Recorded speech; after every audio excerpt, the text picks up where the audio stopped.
Assalamualaikum warahmatullahi wabarakatuh. Saya Sania Safitri dengan NPM 2240501117, lokal A3, mahasiswa Fakultas Hukum.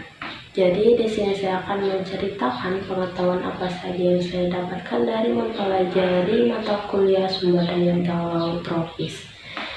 Ada 3 materi yang saya dapatkan. Yang pertama, interaksi makhluk hidup dengan lingkungannya. Yang kedua, sumber daya alam dan pengolahannya. Yang ketiga, sumber daya pesisir dan laut. Sebelum saya bercerita apa yang saya dapatkan dari pengetahuan sumber daya laut tropis ini, saya sempat berpikir apa hubungannya mata kuliah sumber daya laut tropis dengan hukum. Jadi hubungan mata kuliah sumber daya laut tropis terdapat dalam hukum yang mengatur.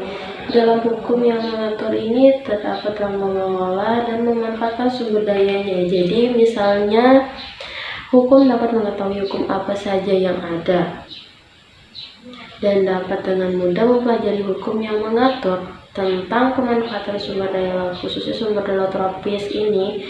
Oleh karena itu, mahasiswa Fakultas Hukum sangat perlu mempelajari sumber daya laut tropis. Jadi, dari apa yang saya dapatkan tentang mempelajari mata kuliah sumber daya laut tropis, kita dapat mengetahui apa saja interaksi makhluk hidup dan lingkungannya. Hubungan antara makhluk hidup yang kita sering sebut dengan simbiosis yang terjadi melalui peristiwa makan dan dimakan, atau yang sering kita sebut dengan rantai makanan. Jadi makhluk hidup itu menjalin interaksi dengan lingkungannya. Dari interaksi itu kemudian ada ketergantungan yang kita sebut dengan ekologi.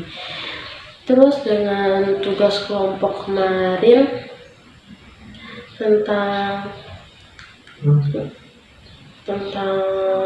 apa ya kemarin, tugas kelompok dengan sumber daya alam dan pengolahannya. Di situ saya bisa menyimpulkan atau saya dapat pengetahuan tentang bagaimana cara kita berinteraksi dengan makhluk hidup lainnya, bagaimana kita cara melindungi lingkungan sekitar kita, terus memperdulikan lingkungan sekitar kita. Apalagi di zaman sekarang, kesadaran manusia terhadap lingkungannya itu sudah sangat sulit, sangat kurang kesadaran terhadap lingkungannya. Jadi bagaimana caranya kita bisa mengajak kembali orang-orang untuk saling menjaga lingkungan di sekitarnya, bisa merawat, memperdulikan lingkungan sekitar kita. Terus bagaimana interaksi kita kepada makhluk lainnya seperti tumbuhan, hewan, dan kita juga perlu memiliki kesadaran sebagai makhluk yang berakal contohnya. Jadi mungkin itu saja yang bisa saya dapat sampaikan, kurang dan lebihnya mohon dimaafkan. Sekian dari saya, wabillahi taufiq wal hidayah. Wassalamualaikum warahmatullahi wabarakatuh.